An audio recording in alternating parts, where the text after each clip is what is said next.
নতুন আপডেট শুভেন্দু অধিকারী কী বলেছে দেখেন। শুভেন্দু অধিকারী বলেছেন যে যারা আগে লক্ষ্মী ভাণ্ডার পাননি তারা লক্ষ্মী ভাণ্ডার বদলে অন্নপূর্ণা ভাণ্ডার পাবেন।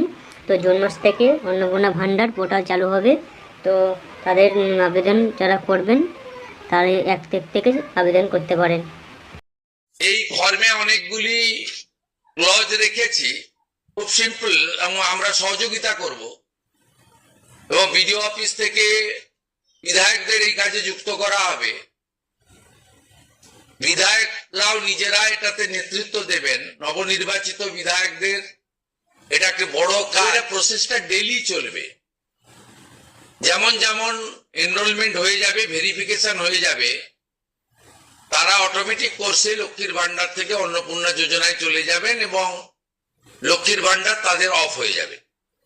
যতক্ষণ না এনরোলমেন্টের প্রক্রিয়া কমপ্লিট হচ্ছে ততক্ষণ লক্ষ্মীর ভান্ডারের যে সুবিধা তারা পাচ্ছেন সেই সুবিধা থেকে তারা বঞ্চিত হবেন না। মানবিক সরকারের এটাই প্রতিশ্রুতি। তাই একদিনে সবাইকে ফর্ম ফিল আপ করতে হবে, লাইনে দাঁড়াতে হবে, হুড়োহুড়ি করতে হবে, সব কাজ ফেলে আজকেই না করলে কালকে বঞ্চিত হব, এটা নয়। এটা একটা পার্মানেন্ট আপনাদেরকে বেনিফিট সরকার দিচ্ছে তার নিজস্ব কোষাগারের অর্থ। তাই আপনাদেরও সহযোগিতা এবং ধৈর্য এবং পুরো প্রক্রিয়ায় এই ব্যবস্থার শুভেন্দু অধিকারী কি বলতে চাইছেন বুঝতে পারলেন? মানে যারা লক্ষ্মী ভাণ্ডার পেতেন এখন মানে লক্ষ্মী ভাণ্ডার যারা পেয়েছেন লক্ষ্মী ভাণ্ডারই পাবেন, ঠিক আছে? যখন আপনার ফর্ম ফিল আপ কমপ্লিট হয়ে যাবে তারপর থেকে আপনি অন্নপূর্ণা ভাণ্ডার পাবেন।